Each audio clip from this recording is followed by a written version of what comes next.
अभी आपको ground zero पर लेकर चलते हैं, जहां पर हमारी सहयोगी मनोज्ञा लोहवाल इस वक्त मौजूद है। मनोज्ञा, जो तस्वीरें आप दिखा रही हैं ना, वो किसी का भी दिल चीरने के लिए काफी है, क्योंकि जितना बड़ा और भयानक ये हादसा है, बहुत सारे सवाल खड़े होते हैं। सबसे पहले रेस्क्यू पर बात करेंगे। अभी भी कुछ जानकारी मिल रही है कि बहुत सी बोगियों में लोग फंसे हुए हैं। आपके पास क्या अपडेट है? देखिए, एक बात तो तय है कि अगर कोई फंसा हुआ है और अगर बेहोश है तो बात अलग है, लेकिन फिलहाल अंदर से चेक कर लिया गया है कि किसी भी बोगी से किसी भी व्यक्ति की आवाज नहीं आ रही है। अब तैयारी है कि जो लोग अंदर फंसे हैं उनमें मृतकों को निकालना बड़ा मुश्किल है। मैं आपको एक बोगी की तस्वीर दिखाती हूँ। ये सिर्फ आपको एक बोगी की तस्वीर है।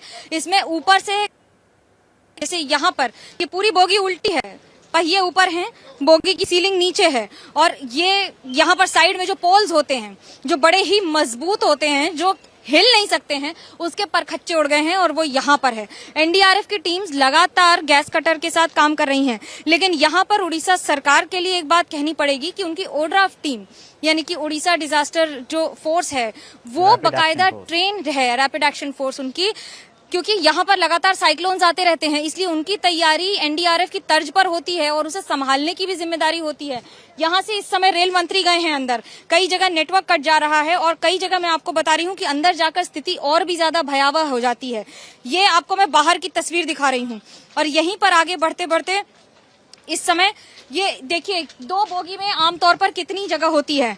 मैं अगर यहाँ से गुजर रही हूँ तो ये पूरा कटा हुआ है। ये यहाँ से निकलते हुए इतनी सी जगह रह गई है जहां से पूरी फोर्सेस लगातार निकल के काम कर रही हैं।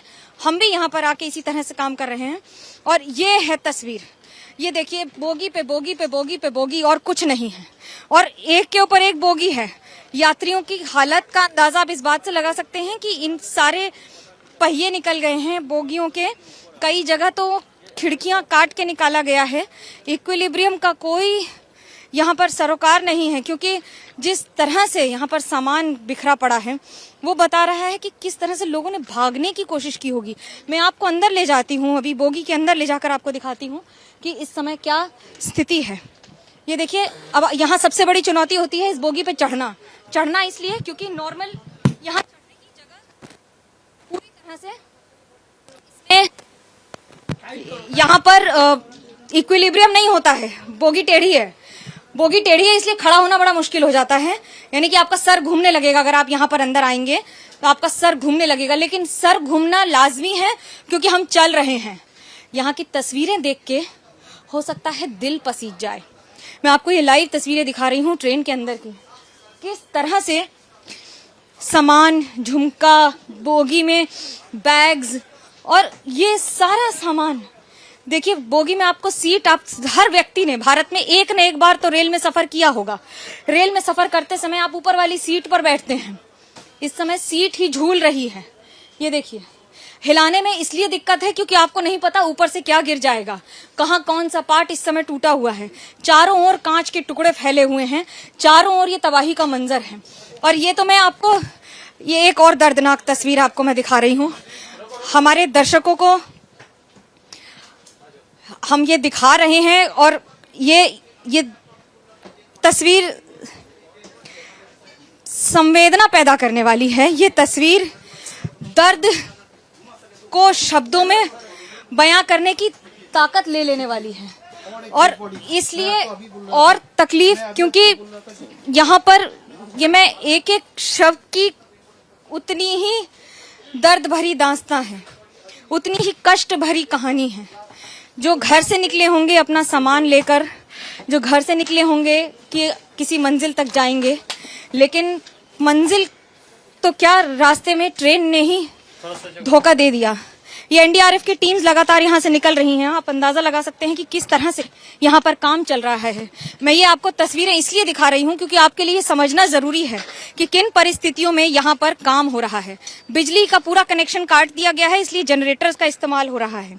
पूरे इलाके में जहां जहां तक ट्रेन की आवाजाही रुकी हुई है उस पर सफेद कपड़ा लेकर आते हैं, स्ट्रेचर लेकर आते हैं, अंदर जाते हैं, एक शव लेकर अस्पताल चले जाते हैं। मैं शब्दों में कैसे बयां करूं, हमारे दर्शकों को कैसे बताऊं कि इतनी तबाही। मैंने ज्ञानेश्वरी का ट्रेन एक्सीडेंट देखा है जिसमें 153 लोगों की मौत हुई थी, यहीं से कुछ किलोमीटर दूर पर, इसी जोन में। लेकिन वो माओवादी हमला था जिसमें फिश प्लेट निकाल दी गई थी और उसमें 2 ट्रेन का कोलिजन हुआ था। यहाँ 2 ट्रेन नहीं है, यहाँ 3 ट्रेन है। एक ट्रेन दूसरी ट्रेन को धक्का देती है, उसकी 4 बोगियां पटरी से उतर जाती हैं और उसके बाद तीसरी ट्रेन जो दूसरी तरफ से आ रही होती है वो उससे भिड़ जाती है। कल्पना कीजिए कि 150 किलोमीटर की स्पीड पर 2 ट्रेन एक दूसरे से भिड़ जाएंगी तो कितने सेकंड लगेंगे पूरे के परखच्चे उड़ जाने में।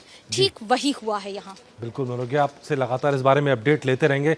बेहद दर्दनाक तस्वीरें हैं और जैसा कि कैमरे के अंदर भी हमने देखा कि अभी भी शव निकाले जाने का सिलसिला चल रहा है, यानी मौत का आंकड़ा बढ़ सकता है। अभी तक का जो अपडेट है जो सरकार की तरफ से गया है, 233 लोगों की मौत की पुष्टि हो चुकी है। जैसे ही घड़ी का काटा दोपहर 2:30 पे आए, बबीता जी का दिल सास बहू साजिश के लिए मचल जाए। और ये है इनकी बहू, पूरे दिन ऑफिस की टेंशन हो जाए गॉन जब ये करें अपना फेवरेट शो फ्री टाइम पे ऑन। इनकी तरह आप भी देखें अपना फेवरेट शो अपने टाइम पर और डाउनलोड कीजिए एबीपी लाइव ऐप अपने स्मार्ट टीवी पर।